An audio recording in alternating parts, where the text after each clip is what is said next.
l'ospedale è solo per le acuzie. Se noi interveniamo sul territorio, risparmiamo ricoveri impropri.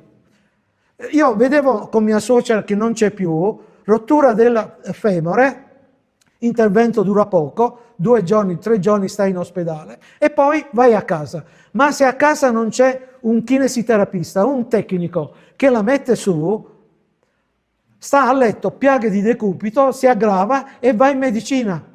Una volta si chiamava, hanno eliminato le lungodegenze. Le lungodegenze non ci sono più, le suppliscono con gli ospedali,